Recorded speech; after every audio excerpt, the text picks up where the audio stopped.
the biggest piece of that conversation is like, why is this important?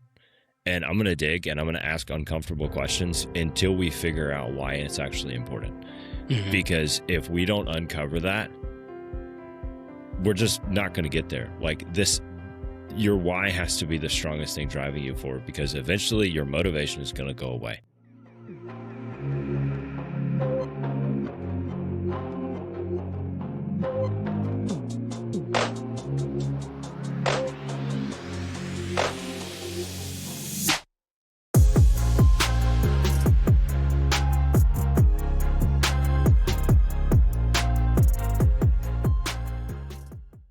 Where being mediocre is a choice, and you have to refuse to be mediocre every single day. I'm your host, Quan. I go by Q, and on this episode, I am joined by a guest, and you guys have never seen him before. That's because last year we recorded a video, and it was great. I enjoyed him as a guest. Went to edit the video, and there was no audio on the video. So like you have to understand, like it was so upsetting to be like, oh my goodness, all of that. I was really excited to release that episode. I had to reach out to him, let him know, like, hey, I'm trying to get it to work. Several months went by. Riverside was like, we can't, there's nothing we can do. It was on, they basically essentially put it on me / you and said, hey, it was on him. That's there's nothing we can do about it. So I was like, all right, that's awesome. So anyway, he reached back out, said he would love to still come on the show, and I was happy to have him on, of course. But without further ado, I want to introduce you guys to Sean. Sean, like I said, man, it feels like we're old friends because, we've already talked. I know a lot about you. You know a lot about me. But I appreciate you coming back on the show, man, and giving this another try, Cute, yeah, man. Dude, it's I'm happy to be here. I'm glad that we could give this another shot, and we'll just, yeah, like we were talking beforehand, we'll just say that, like, if it doesn't work this time, I mean, I don't know what to say. It wasn't meant to be, guys. It just wasn't meant to be. You weren't meant to see Sean on the Mediocre Dads podcast. Yeah, Exactly. That's right. That's man, right. but let's get right into it, Sean. Can you tell the audience a little bit about yourself? Yeah. So I run a McManus Strength and Nutrition, which is a Christian men's coaching company, and we're focused on, obviously, strength training and nutrition coaching. I've been doing that full time. This is year 2. I've been doing that full time. My goal with that is to essentially help make God's men strong again. So we've kind of seen, or I've seen in particular, this kind of decline in biblical masculinity within the church. And my goal with the strength training and nutrition coaching is to help men grow out of this passive comfort-seeking role that we kind of find ourselves in the Western culture, and grow into a man on a mission. Wow. A man that is after what God wants him to be, a man that is leading his wife and his children well, that is leading himself well first, so that he can then lead his wife and his children well. So that's kind of the high level goal mission of the business. And then I've got 2 boys, a 5-year-old and a 2-year-old. I've been married to my lovely wife for almost 10 years now. That's awesome. And yeah, Congratulations. so we're just loving the family life and the business, and just speaking into men and just trying to live in obedience with whatever God calls me to do. That's awesome, man. Well, I want to start off with this question, because I think not a lot of people have this question, maybe, but it's something that was on my mind. And what do Christianity and fitness have in common? Like, what's the bridge to those, right? Because as a Christian, we in our faith, not a lot of people prioritize taking into consideration their body, what they're putting into their body, what are they exercising their body, they're moving their body. They don't think of that when they think of Christianity or becoming a Christian. They just think of like, well, I need to make sure I'm where I need to be at. And, if I'm eating, Cheez-Its every other night, and it's all good. At least my relationship with the Lord is great, where it should be. So where's that connection? Because again, a lot of people would not usually say, hey, these two things go together. Yeah, man, good question. So first thing I want to say is, and it ties kind of back to what you're talking about, because I see this a lot. And the way that I put it is don't let your spiritual strength be an excuse for your physical weakness.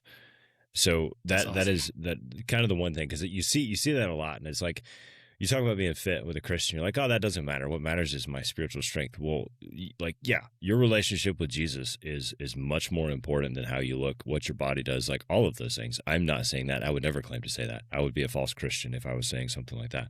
Yeah. But what I'm talking about here, Q, is the first thing that comes. Excuse me. The first thing that comes to mind for me is stewardship. So think of it this way: if you're a Bible believing Christian, you believe that everything that we have here on earth is from God. Mm-hmm. We're basically in charge of stewarding it well. It's on loan to us from Him. Our body's being included in that. So the example that I like to use, Q, is like, let's say that you're moving your house and you have to borrow your buddy's truck. Okay, you go borrow that truck. When you return it to him, are you going to return it all scratched up, dinged up, messy, and empty and out of gas? Or are you going No. to probably return it clean, full of fuel, like well Mm-hmm. taken care of? So if we're going to do that with a vehicle, when we eventually get to the point to where, we get up to heaven and we have to, give God an account of our life and we basically return our physical body to Him, why do we want to return our bodies as jacked up, messed up, dented, scratched, empty, like, and frankly, disgusting? Like, that is not us stewarding what He gave us well. So Yeah. that's the first piece. The second piece, the second thing that where this plays in is self-control. Self-control is a fruit of the Spirit. Self-control is one of those things that you don't just get to apply to certain areas of your life where you think it's most important. Self-control needs to be applied to all areas of your life. That applies to what you eat. That applies to what you put in your mouth. That applies to how you move your body. That applies to, your pursuit of comfort. Are you living in a way that is exuding self-control as a fruit of the Spirit with how you're treating your physical body? So that's kind of the high level of how the two, Christianity, faith, and also fitness, are connected together. We can go into a lot more, but those are the two main ones. Well, I think that's a great answer, because I mean, obviously you've thought about this, you've applied this, you've used this when you talk to your clients, when you interact with your clients. But again, I can imagine there is a father, a husband on the other side of the screen whenever they're watching this, that has said to themselves, like, well, I don't need to have a six pack to follow Jesus, and I I don't need to agree. have Arnold Schwarzenegger size arms to I follow agree. Jesus. And it's like, yeah, you're 100% right. You don't need to have those things to follow Jesus.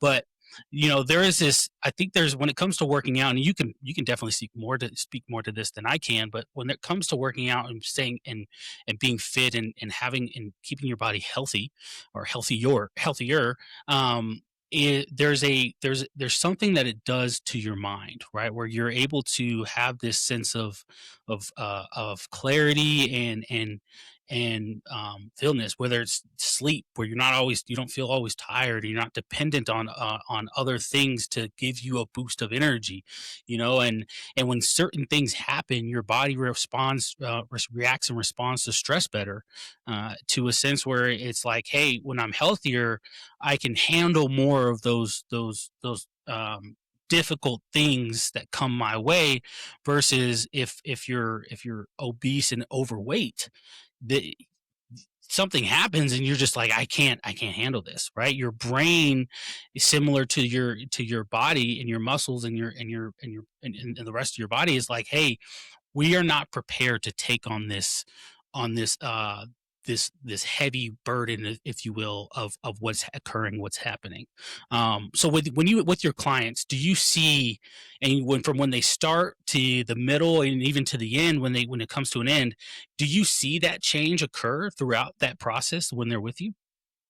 Yes, 100%. So I had a particular client, and obviously I won't use his name Hmm. for privacy concerns, but I had a particular client, and when we first got on our initial call together, we were kind of walking through some stuff, and one of his biggest struggles that he was kind of having at the time was just self-confidence in general, having confidence in himself, having confidence in his ability to lead his wife and his children, having confidence in his ability to make hard decisions.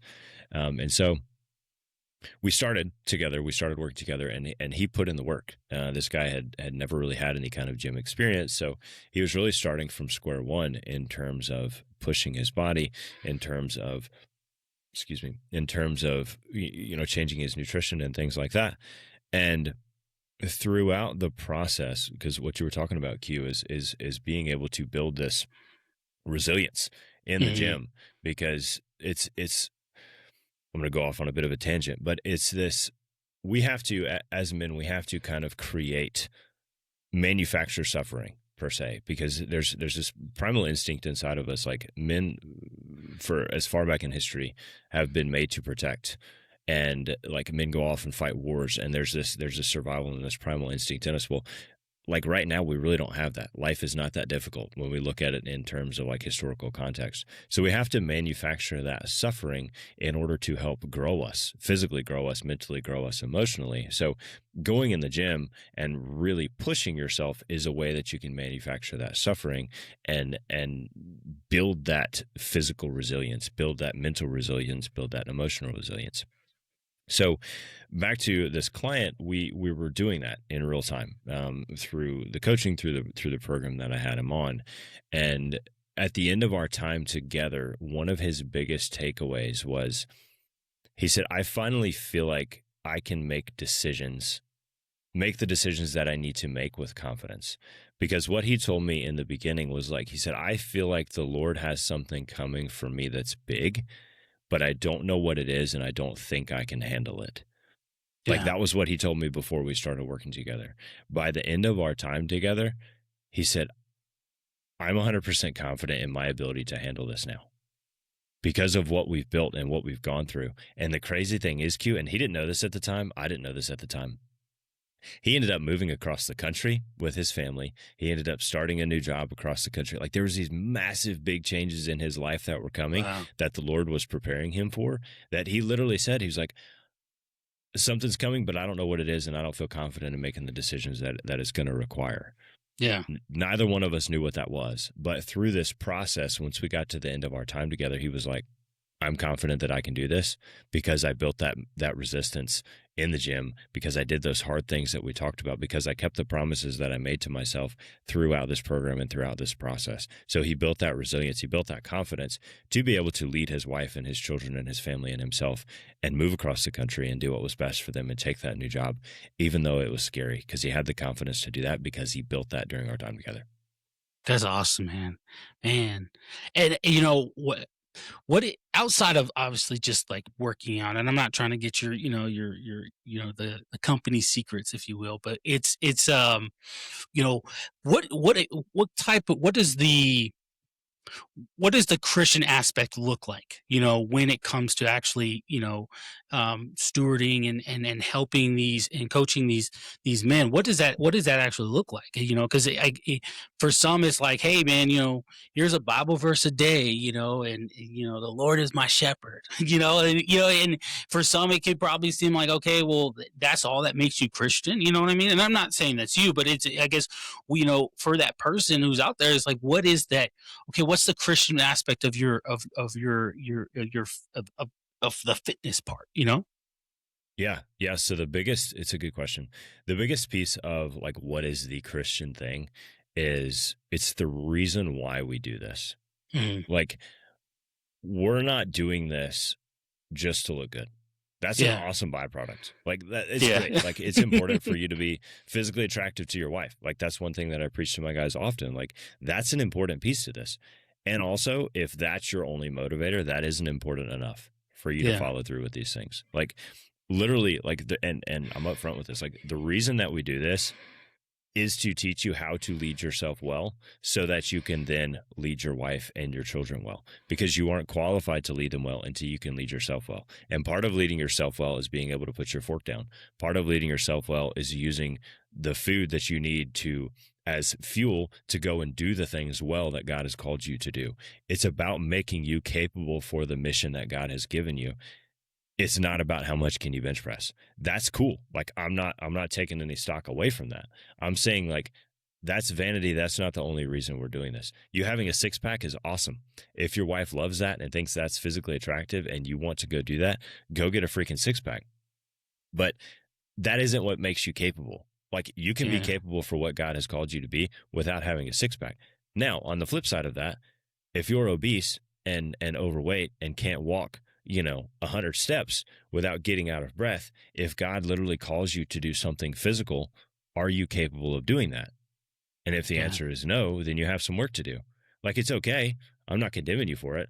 I'm just saying that, like, part of your time here on this earth, part of your time in being a godly masculine man is to be capable of what he has called you to do. It is not just to use and abuse the body that he gave you and just say, oh, the heck with it. Like, I'm good spiritually, so this piece doesn't matter. Like, that's BS, bro. Like, he has more for you to do. If you're not capable of that, you're going to have to give an account to him for that. Yeah. No, absolutely. I'm curious, and I was doing some research before we got on here, and there was, for this time in culture, right, the body positivity movement, and where it was acceptable to be, obese and be and I'll just be blunt with it, unflattering to look at. It was an acceptable thing, and the culture and the of the world said, "Hey, it is wrong if you tell them or those individuals who fit within those parameters that they're unhealthy, that they should go see a doctor and get these things checked out and make sure that they're okay, because you don't want them to die. You don't want them to live a short life when they could have lived a long life because of their weight. But then even got to the point where doctors were saying, no, you can't. That's fat shaming somebody if you tell them, hey, you're overweight. You need to, for your height, based off your height and everything, you're overweight and you need to lose some weight. And for some people, it's not just some weight. You need to lose a lot of weight. But again, that body positivity movement was like, no. We're embodying what it means to be, to be in these bodies. These are the bodies that we were given, as if they had always been obese from birth. And it's like, no, like there were decisions made that led up to this point where you're in your life where, you look in the mirror and you say, I don't like the person that I see. I don't like the person that I don't like what I see on myself. I don't like the weight. I don't like, I have this going on. I have that going on. Like, I just don't like it. I want it to change. I want to be different, and I want to feel better about myself. I want to feel more confident when I look in the mirror. But then, as you said, the other side of it is I want my wife to see me the way that I want to see myself. I want to be like, man, look, that's my husband over there. Oh yeah, he's freaking jacked. He looks good. You know what I mean? And so, but that body positivity movement for the longest time, I mean, I think it was for a few years, was just like, nah, man, this is what life is. So how do you combat that when you have a culture that's like, hey, no, it's you're fat shaming me. No, you're telling me that I'm fat. You're calling me fat, and you're telling me this, and it's like, hold on, look, I'm not trying to be mean to you when I say you're fat, but when I tell you you're fat, that's just the truth, right? Like we can't run away from the truth. We can't, and obviously it probably wouldn't come out in that way of like, hey, you're fat. Are you ready to join my program? But it's there's a way we got to deliver the message, right? But still, in the essence of it, it is that. So like, how do you combat that? As a person who's like, hey, I want to help. I want to help people. This is part of the course that the Lord has me on, and I want to not only help me, what He's given me this knowledge, and I want to give this the knowledge. I want to help you and let you allow you to help you feel better. And it's like, but why? I look great. I'm 250 pounds of at 5'5". What's wrong with how I look? Hey guys, I hate to interrupt your video, and I hope you're enjoying it, but I wanted to interrupt you real quick because it takes a lot to run a company such as this, and to make videos and to make them appealing to you guys. And so my hope here is that you'll check out our website and our merchandise and making a purchase. ODA Obedience Demands Action. It's a brand that I made and I came up with for the Mediocre Dads podcast here, and we have a lot of good stuff out right now that I would love for you guys to go check out our website and go and support at mediocredads.net. Have a lot of good things on here: beanies, shirts, hats. We have a lot of stuff for available. Regular shirts and whatnot that I would love for you guys to check out. Make a purchase, support Mediocre Dads. We're here, we're trying to grow, and we can't continue to do this operation without your support. So it means a lot to me. Go out and support, go get you guys some merchandise. And of course, guys, remember, mediocre is a choice. That's all I got. Yeah. That's a good question. First of all, I'm going to change all of my marketing to "You're fat, join my program." Like, I'm going to put that on a t-shirt. There you go. But I mean, yeah, it's so the body positivity movement. It's a wild thing, and you answered it, Q, already. And it's like the truth is the truth. Period. Yeah. So you could choose to be offended by it or not be offended by it. That's fine. Like, I love you either way, and I want to help you either way. And when it comes to like, how do we combat that? It's just like, we as Christians are called to be bold in the truth and to speak out on those things. And that's something that I'm still working on regularly. Like, yeah, because it's not easy to speak boldly about the truth. Like, that's not an easy thing to do, but we are as Christians called to do that. And the funny thing about the body positivity movement is, like, you notice that as soon as GLP-1s came out, the body positivity movement went away. Yeah. It was just like, okay, wait a minute. Oh, yeah, actually, the body positivity movement was an excuse for people to go, actually, I just want to eat Oreos all day, and I want you to celebrate me for that. It's like, yeah, okay, well, we look at love and we look at the truth. Love means we aren't afraid to tell the truth. Love does not mean you don't offend anyone.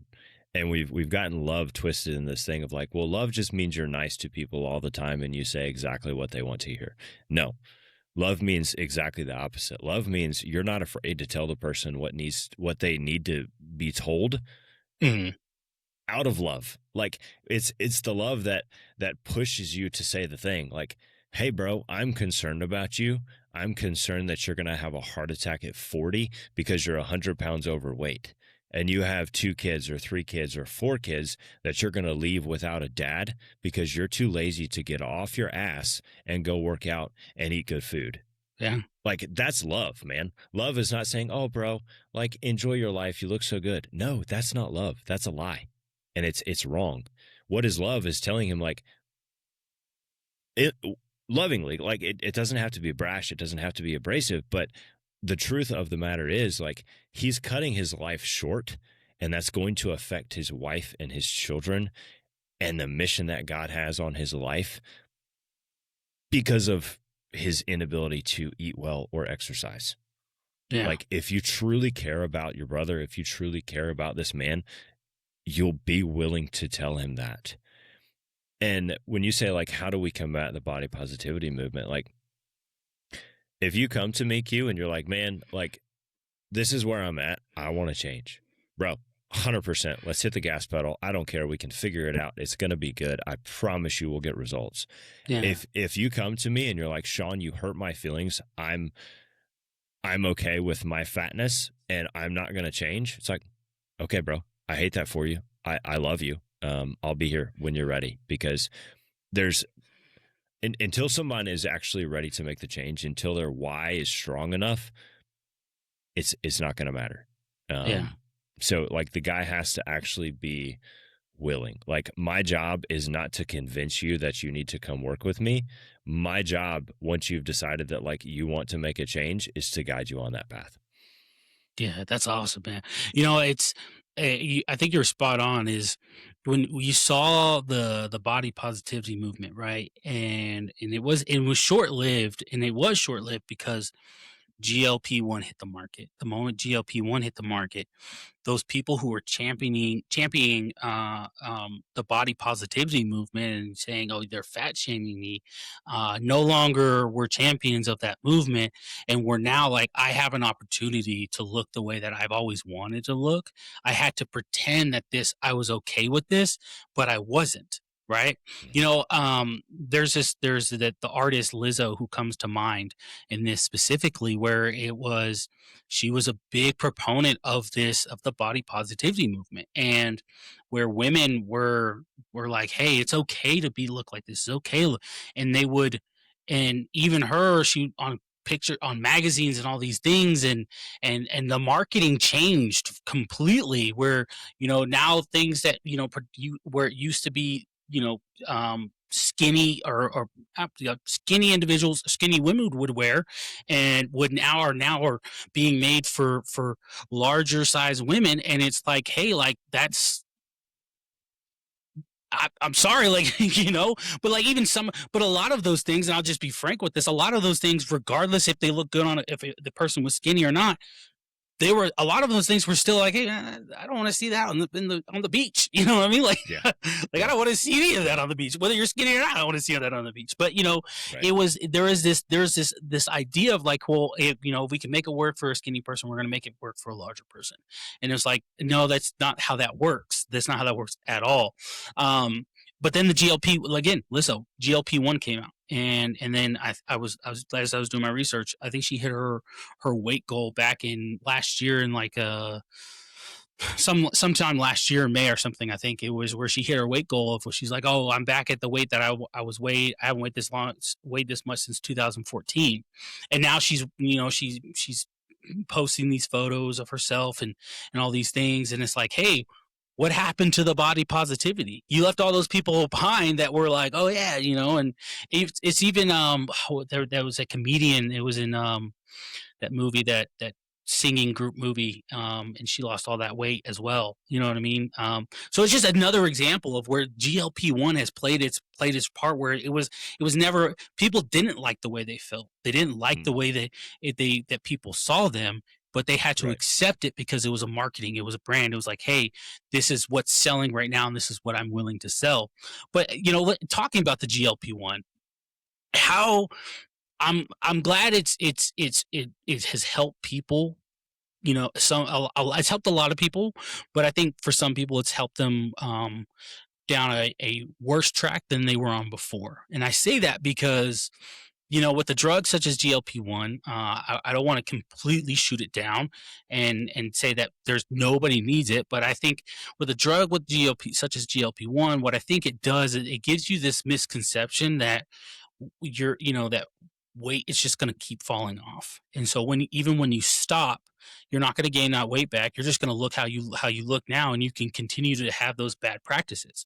But if you don't do anything to change while you're on GLP-1 to prepare your body and yourself to be off of GLP-1, well, you're just going to, I know a lot of those people who got off of GLP-1 and they gained all of that weight right back. But now it's 10 times harder to lose it. Yep. And so like so for you in your position, right? Like as a not a position, but as a person who's helping people and working out, or helping them in their fitness journey, do you have, when you have someone who's like, hey, man, I'm just going to do the GLP-1 thing, it's a lot easier. How do you respond to that? Yeah. So it's 100% right. It's definitely easier. So the way that I think about it is it's a tool. And what we can kind of compare it to in a similar fashion is like a fad diet. So Yeah. for a long time, like there for a little while, and even some to this day, people were getting on a keto diet. Keto diet meaning, we get carbs out, put our body in ketosis, blah, blah, blah. We lose all this fat, and then we start to bring carbs back in. Our body doesn't know what to do with them, and we gain all the weight back. Yeah. So it's this fad thing, and it can be used as a tool. It just needs to be used in the right way. So like you just said, Q, people are getting on GLP-1s. They're losing all of this weight, which is great. And then they get off of them, and then all the weight comes back because they didn't learn how to eat well. They didn't learn how to work out. They didn't get the lifestyle change, the sustainable change that they need to actually adjust and change their life so that they can live a good, long, healthy life and like know the habits and the practices to be able to do that and sustain it long term. This is why, like any good fitness coach, you don't see them really prescribing diets with names. Now, I'm not saying that there's never a time and a place to use that tool, because it is a tool and there is a time and a place to use it. But if you just say, hey, like, if a guy just comes to me and says, Sean, like, I want to lose as much weight as possible in this, time frame, blah, blah, blah, blah, blah, I'm going to look at him and I'm telling him, bro, like, I can make you lose weight as fast as whatever, like whatever you're willing to endure, we can make that happen. Here's the problem. The problem is you're going to gain it right back as soon as we stop working together or as soon as you get tired, because the problem with that is that's sustainable for a very short period of time. Mm-hmm. And then once that's over, you have built zero habits, you've built zero new practices, you've changed your lifestyle zero, and now all of it's going to come back. So it's going to be a complete waste of time, and it's going to be harder to do it the next time. So the best approach and the approach that I use with my clients is this is a lifestyle change. I am not interested in seeing how fast you can lose 50 pounds. Yeah. I'm interested in helping you build habits that help you sustain this long term so that you can change your family tree, so that your kids learn how to eat healthy, so that I'm not having a conversation with your children in 20 years because you didn't fix your habits. Yeah. Because I guarantee you that if you continue on the path that you're on, your children are going to be on that same path 9 times out of 10. Yeah. So it's lifestyle shifts. It's teaching people how to build habits, how to do this well, because once you learn how to do it, once you have some guidance in how to do it, it's not that difficult. Like people go, the problem with a lot of people is they go balls to the wall on January 1st. And this is where we see resolutions falling apart. And they go, I'm going to turn my entire life around. And I'm like, bro, I love that energy. Like, I love how excited you are and how amped up you are. And the problem is in 3 weeks, when this is not fun anymore, you're going to go right back. Yeah. So instead of doing that, let's start with one thing at a time. Let's start with you going on a walk a couple times a week. Cool, that's normal life. Now we move to you making sure that you're hydrated. Cool, now that's normal life. Now we're going to adjust breakfast and lunch. Cool, now that's normal life. And 6 months from now, you're like, bro, I've lost 40 pounds and it's normal. Like, I don't feel like I've done a whole lot. It's like, yeah, that's because we've changed your lifestyle sustainably instead of just throwing a bunch of crap at you and seeing how much weight you can lose in 90 days. Yeah, man. I mean, that's so true.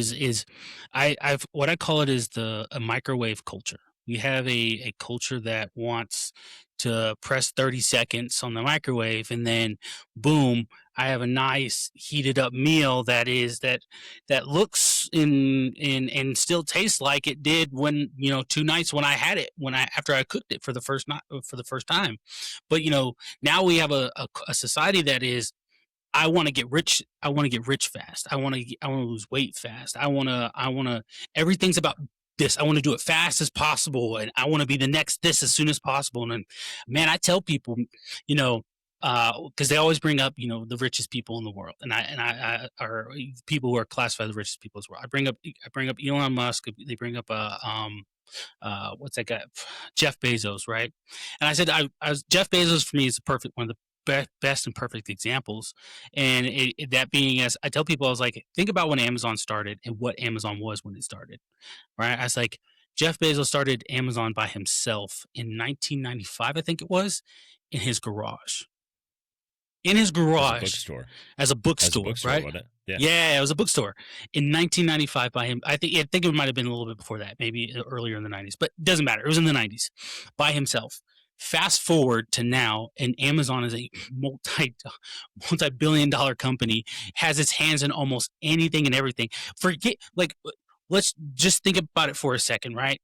It started as a bookstore, and now Amazon's in space. Like, I want people to understand that, like, it started as a bookstore, and now Amazon is in space. So, like, this is, like, and it didn't happen overnight for him. It didn't happen in 2 years for him. It took years for him to get the national recognition that he did. And then now it's taken years to sustain that, to create something, to build something that people actually rely on. I tell people, think about it. When we were kids, we used to be like, we're just going to go to Walmart real quick because we need to get this thing. Now most people are like, Walmart. I'm just going to order it off of Amazon.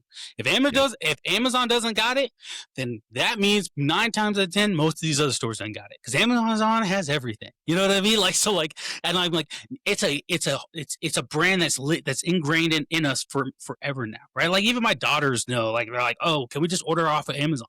you know, My boys you know what I do the mean? same thing. Dad, can we just order it? My good grief, bro. Yeah, you know what I mean? So like, and I bring that all up, right? Because that's what, like, truthfully, that's what I think this a fitness journey is. It's a lifestyle thing that says, hey, this is not just a 6-month to a year thing. This is a lifestyle, like your entire life. And I'm not saying not enjoy your life, and I'm not saying there can't be moments where you say, hey, I take a break, right? But in order for a person to be able to take a break, I believe they have to have a strong foundation where they know, like, hey, if I need to kick it back in overdrive again, I can do that. Not 6 months, I've been working hard, I'm going to take a month off from going to the gym. No. It's not ingrained in you yet. You haven't lost yet to feel the repercussions of what going to a month in the gym looks like. You haven't, like, there's a lot of people, especially if you're new to the gym, you haven't felt that. You don't know that. So, man, it's different. You know what I mean? It's different, and I'm all for the lifestyle change. I used to tell my soldiers all the time, especially because the Army has this height and weight program. And I've been on that when I was I had been on that program 3 different times when I was in my Army career. And I got to the point where I tell my soldier, I said, listen, I made a decision one day. I said, I'm never going to be on this program again. I said, I'm never going to get on this program again. And after the 3rd time, I was never on I'm never on the program. And I would tell my soldiers, I said, listen, I'm not here. I'm not I'm not here going to tell you that it's going to be easy. And it's like, oh yeah, it's easy for me because, muscle just looks like it just lives on my body. Like, I'm telling you, like, it's not easy, right? Like, I have my own challenges, but I used to tell them all the time, like, you have to want and willing to put in the work. You have to want this. You have to want the change. You have to want it. One of my favorite things, David Goggins, when his first book, Can't Hurt Me, and it's his accountability mirror. I love that. I used to tell my soldiers all the time, I was like, hey, get yourself an accountability mirror. All you need to do is you need to write down your goals and things you want to accomplish. And I said, make SMART goals, right? Okay. Use our acronym SMART when you're making your goals, people. I said, and write down your goals. So every morning when you wake up, when you're brushing your teeth, it's a reminder to you that you said, oh, I told myself I was going to do this. What am I doing to do that goal, reaching that goal and accomplishing that? But you said something, man, that really stuck to me. And that is, it pours over to your kids. Right. And we see a lot of kids nowadays, because a lot of kids now spend more time inside, sitting around in front of the TV, playing video games or whatever the case might be. And they're not as active as they once were. They might play sports every once in a while, but kids are not as active as we were when we were kids. Which felt like we were running around outside from sun up to sundown. You know what I mean? Yeah, all the time. It's like, get out of the house. Exactly. You weren't allowed back in the house for anything. You wanted water, there was a hose. So, like, you know what I mean? Like, so, like, but kids nowadays, it's different. And so, like, but we are the image bearers. We represent something outside of just being parents, but we represent something else, society, to our kids. So if our kids see us and we're just fat and sloppy, our kids are going to say, well, this is acceptable because my parents did it. Absolutely. But if our kids see us and say, like, man, my dad, man, that dude was jacked, man. He's always out. He's doing this, and he's whatever the case might be. There's like it puts a kind of this alarm in the back of your head. Like, oh, I'm getting too far from the standard that my parents, or especially my dad had set. What's that conversation for a lot of what's that conversation you have with dads, especially when it's like, hey, I'm not saying you throw their kids at them and say, hey, what are your kids going to do? But I'm sure there's some dads who are like, I don't know what my kids think of me. My kids probably think I'm sloppy and I should do better. Like, what's that conversation like? Yeah, absolutely. So you said something a minute ago, Q, talking about, like, you have to want it. Mm-hmm. And the one of the biggest things, like one of the very first pieces that I work with a guy before we even start our journey together is, like, having a genuine, honest conversation about why it's important for him to lose weight or gain muscle. Because I have guys that are super small that want to put on size. So the biggest piece of that conversation is like, why is this important? And I'm going to dig and I'm going to ask uncomfortable questions until we figure out why it's actually important. Mhm. Because if we don't uncover that, we're just not going to get there. Like this, your why has to be the strongest thing driving you forward, because eventually your motivation is going to go away. 9 times out of, I would say 9 times, maybe 8, 7 or 8 times out of 10, I don't want to go to the gym. Yeah. Like, I'm like, okay, I've got work to do. There's other things I could be doing. It's just part of my rhythm. Like, it's just part of what I do. It's part of who I am. It's like, okay, it's just part of who I like. I'll just go. But I've developed systems at this point. So that's what I'm after with these men is like, first we have to figure out why. Why is it important for you to do this? Because on the day where you're like, this sucks, I don't ever want to do this again.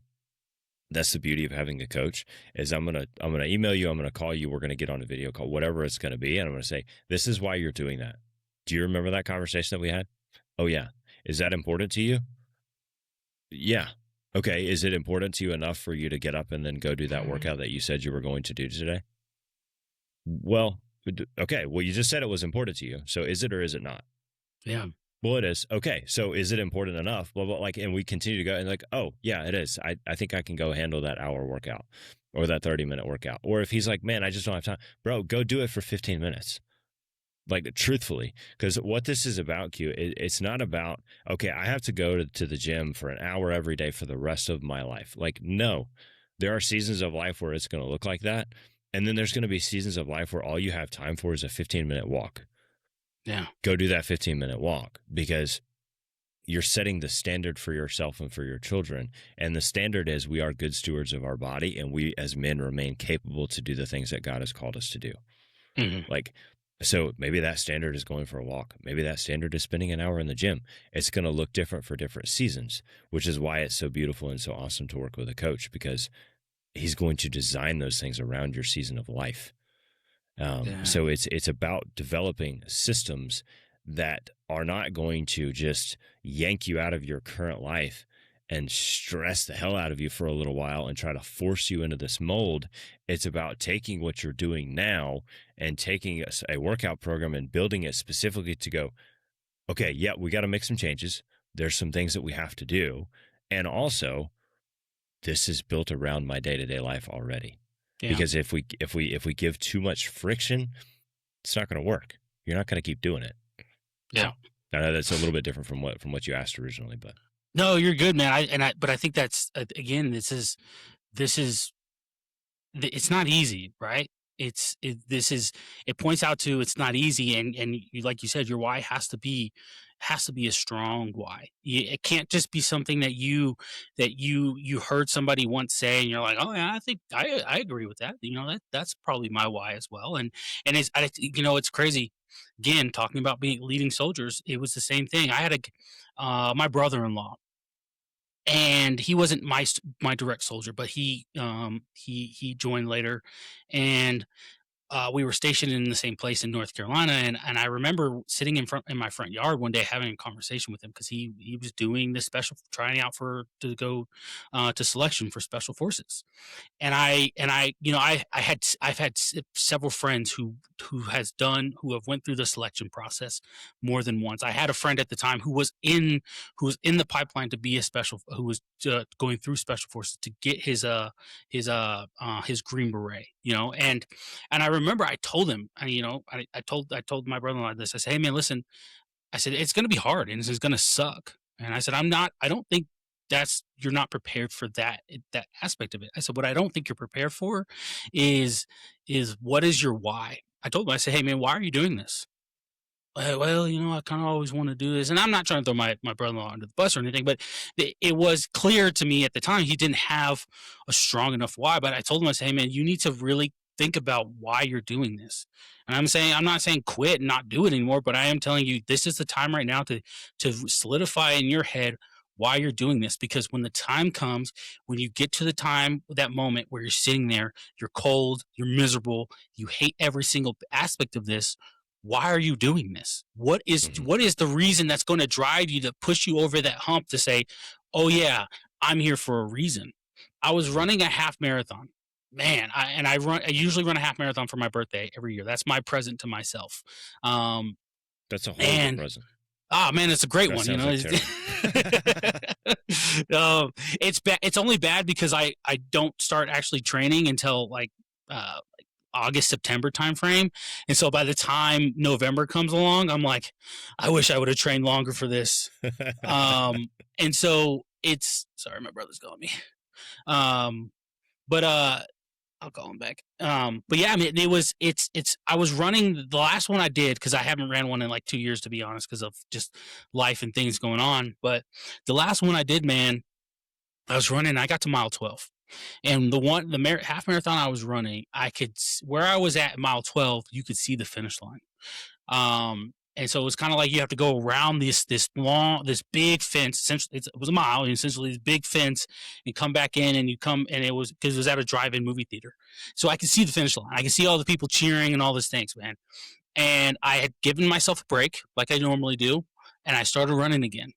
But man, I started running, and my legs started cramping up. And it was every time I started running, my legs would start to cramp up. I had a goal in mind of to run that half marathon at a certain time. I was going for it, and I was close. And I was just my legs kept cramping up. And I got to a point where I kept looking over the finish line, and I said, "Why the heck am I doing this? Like, what? I'm not doing this for anything or anybody. No one asked me to do this. No one told me to do this. No one dared me to do this. I made this willing decision, and I don't know why I'm doing this.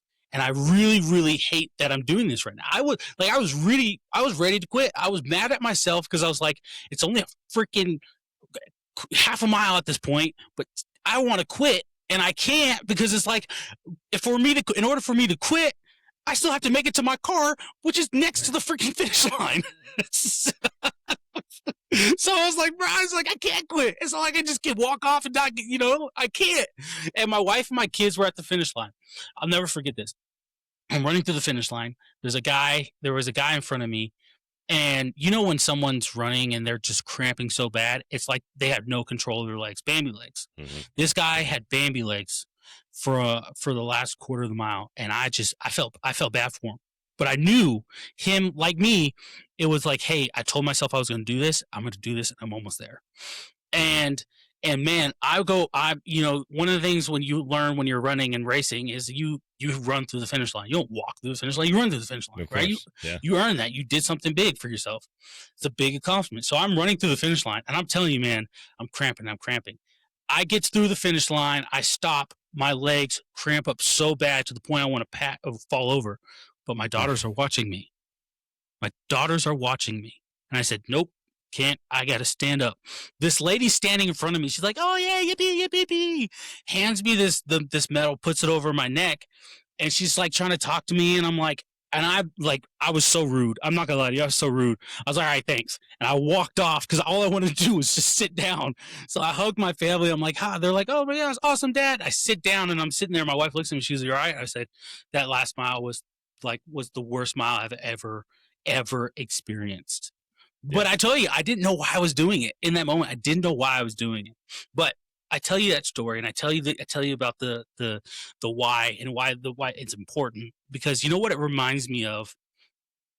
It reminds me of our faith journey. It reminds me of what it means to be a Christian and really experience the ups and the downs of Christianity, right? Because I know a lot of people have this misconception, especially those who aren't Christian, or even some of those people who are new to Christianity.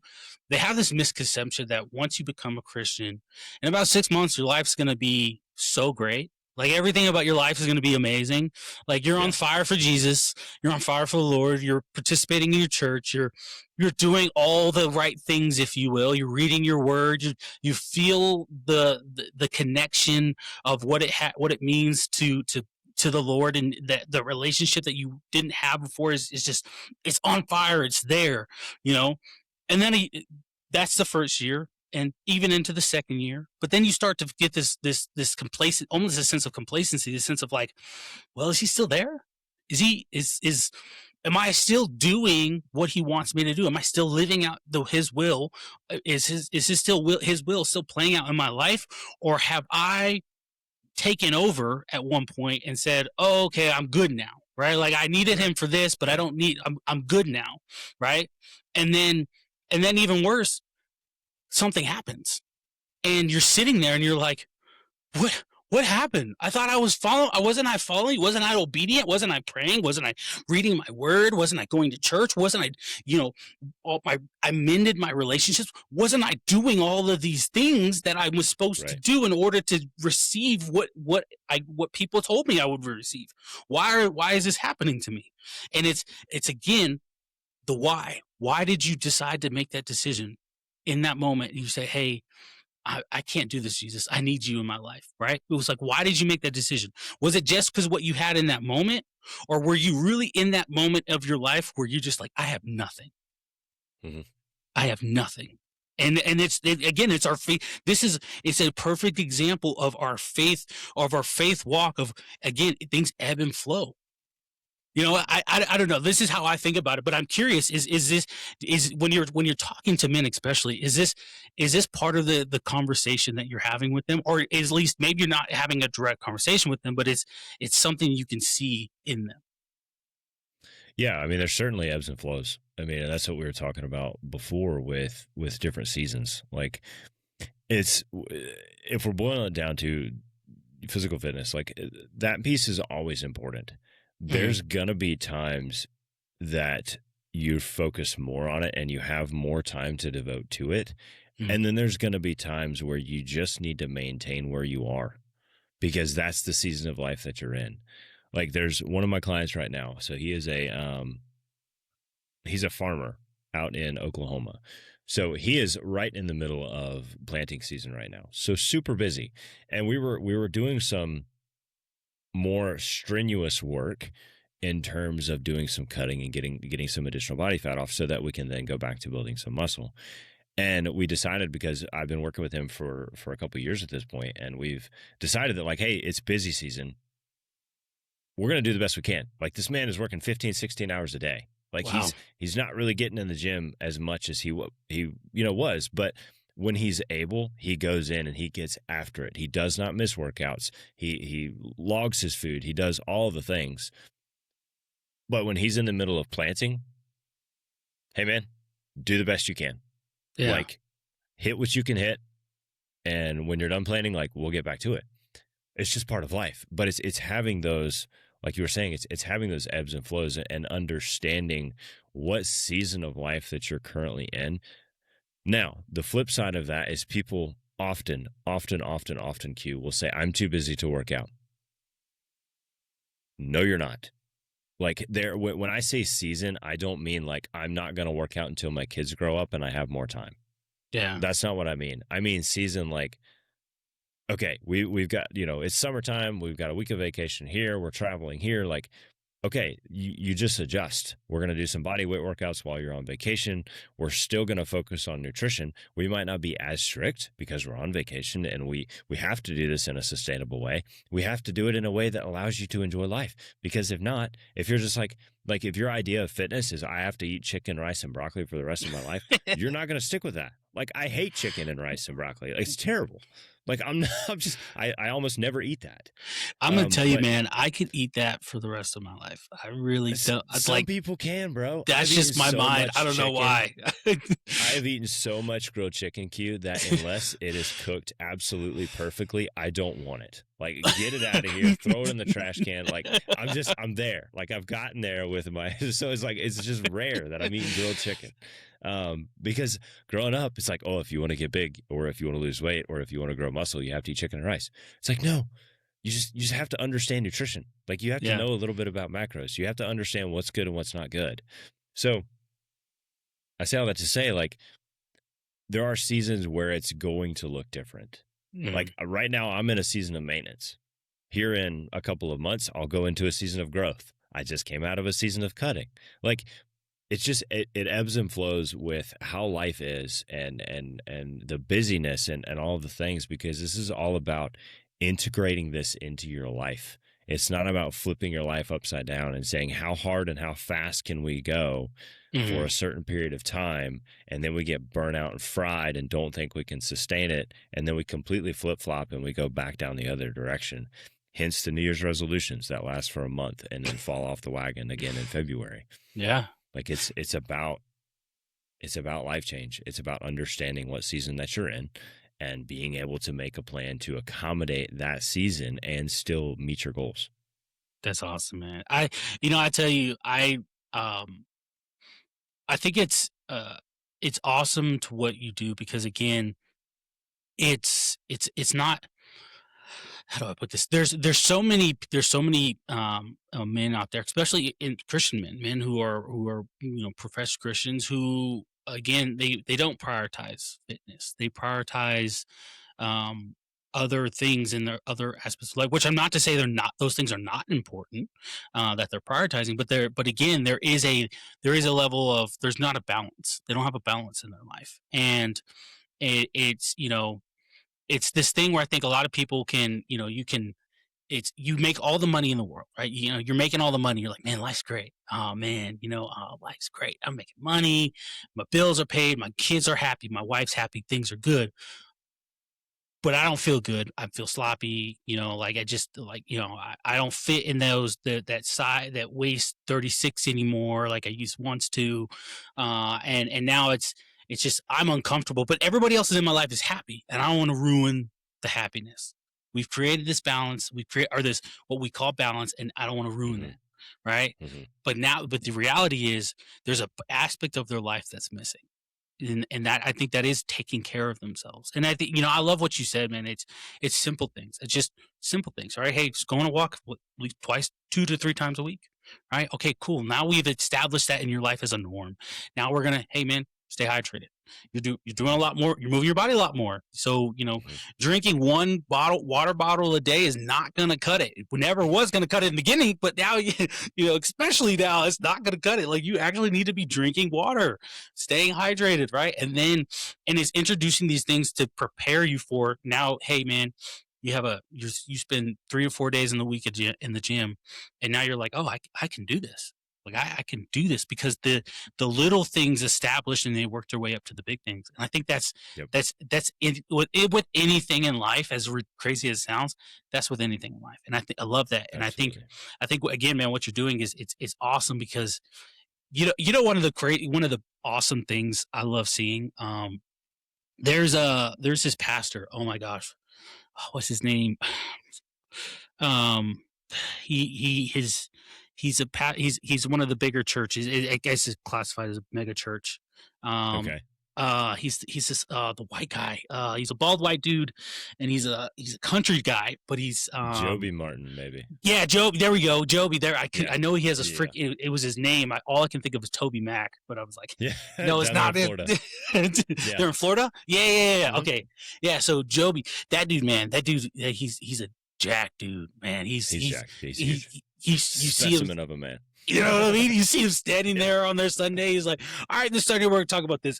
That's their pastor. You know what I mean? Like, that dude is walking around with shoulders just like, all right, guys, this is what we're going to talk about. I'm going to give you the word of God, and you're going to listen to me. And it's, it's not because his physique demands a presence. It's obviously it's because you can obviously that, the Holy Spirit's working in him, but his physique helps. His physique helps. You know what I mean? Yeah. When you see that, when he walks up onto a stage, and that's again, to the people who don't know, look him up. He's a phenomenal pastor, but 2, I just want you to just, for frame of reference, look him up, right? When he goes on the stage, when he gets ready to preach, and when that's your pastor, man, you sit there and you're like, I don't know who this guy is, but all right, I'm here to listen.